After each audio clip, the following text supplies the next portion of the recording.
Magkaibigan sa San Fernando, Pampanga tila nagkasiraan na dahil lang sa utang. Ang pananakit, nakulan mismo ng CCTV sa bahay ng biktimang si Aina. Yung pasa na to, tas yan, may mga mahapdi. Hindi ko rin expect na sasaktan niya akong ganon. Sumbong ni Aina sa resibo. Umabot na raw ng mahigit 200,000 piso ang utang ni Jenny. At halos lahat ng ito, siya raw ang nagsilbing guarantor o tagasalo ng bayad. Ito po yung 85,000 na 5,600, 50,000 na personal money ko, 34,500 na 5,600 din, 16,000, 5,600 din po, tapos 38,920 po na paliwagan after po niyang nagsahod na hindi na siya nagbayad. Nasa total po nito is 224,000. Lahat-lahat na po ng nakabanggit na nakagarantor po ako, pati na po yung personal pera ko po na napahiram sa kanya. Doon po ako talagang sobrang na-stress talaga ako noon kasi kapapanganak ko lang yung tao, nilusba ko na first time pong mangyari sa akin yun. Nang dahil lang po sa ibang tao. Pero ang mas ikinainis pa raw ni Aina, ang maluho at lavish lifestyle ni Mare na parabang walang utang. Kumakain sa isang restaurant, nagko-coffee siya, ganyan. Tapos nag-celebrate po siya ng birthday niya na kung tutuusin po, hindi naman bawal eh. Kaya lang, maging ka naman sana sa mga taong ikaw nakakapag-celebrate ka pa. Kamusta naman yung mga taong nasa sitwasyon nila nang dahil sa'yo? Yun po yung iniisip ko eh. Ilang beses na raw sinubukan ni Aina na makiusap kay Jenny na magbayad na, pero ba't naman daw kung sino pa ang nagpautang, siya pa ang kailangang magmakaawa? Ginawa ko po, nagpunta po ako sa bahay nila, umiiyak po ako.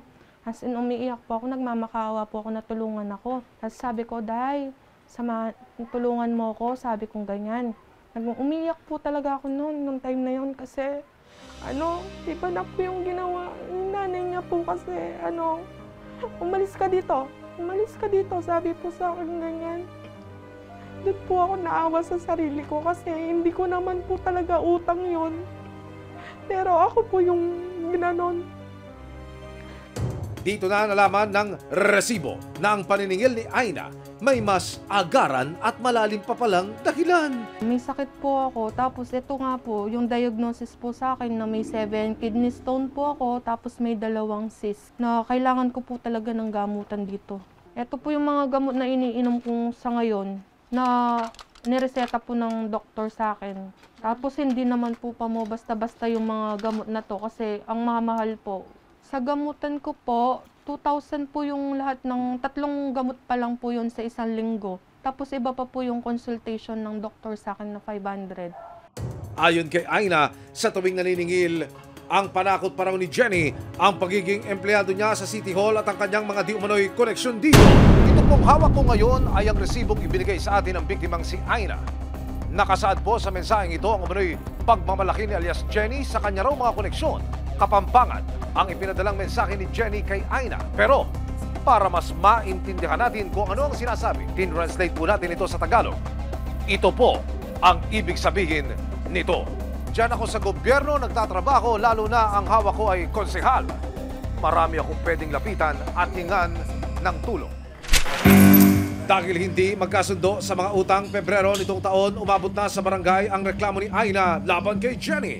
Base sa record namin, may dinulog na reklamo noong February si Ma'am Aina laban kay nagkaroon ng amicable settlement sa Lupon. Lang nag-lapse yung 6 months na hindi natupad yung kasunduan nila. Kaya nag-issue po kami ng motion for execution. Nito lang Huwebes, pinuntahan ng resibo ang San Fernando City Hall para kumpirmahin ang sinasabing mga koneksyon di umano ni Jenny. Hindi natin ito tolerate yon. Iko-call natin ng attention kung sino man yung dinadrag na name at kung kanino man under yung nag-mention ng name drop na yon. Kailangan ni-reprimand yon kasi hindi dapat na ginagamit yung pangalan ng mga opisyal dito sa siyudad ng San Fernando para makapanakot at para makapanglamang. Nakapanayam ng resibo si Jenny Ipinaliwanag niya kung bakit niya nagawang saktan si Aina. Every time na nakikita ko yung mga my day niya, wala akong pakialam. Sabi niya sa anak ko na lahat ng inutang mo, pinakain mo din naman sa anak mo, sabi niya gano'n. In that case, nun, parang ang dami niya nang sinasabi sa akin, hinahayaan ko lang. Nagpo-post lagi siya, hinahayaan ko, wala akong pakialam. Eh di wala naman. Hanggang sa nagkainitan na, lumapit ako sa kanya, tsaka ko siya sinabunutan. Sabi ko, punong-puno na ako sa'yo, sabi ko, lahat na lang tinatanggap ko, mga binibitaw mong salita sa akin.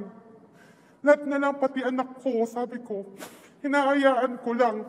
Pero ngayon, punong-puno na ako sa'yo, kaya ganyan ko siyang nasapunutan. Buwelta naman ni Aina. Hindi po totoo na dinadamay ko yung anak niya. Kasi yung sa my day ko na yon, may pinariringgan din ako na na-explain ko naman na sa kanya yon. Pero hindi ko alam, nung time na yon, pumunta siya sa bahay, tapos tinanong niya ako kung sino yung pinariringgan ko. Ang sabi ko sa kanya, kung sa tingin mo, ikaw, edi ikaw.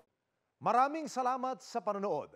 Mga kapuso, para masundan ang mga reklamong nasolusyonan ng resibo, mag-subscribe lamang sa GMA Public Affairs YouTube channel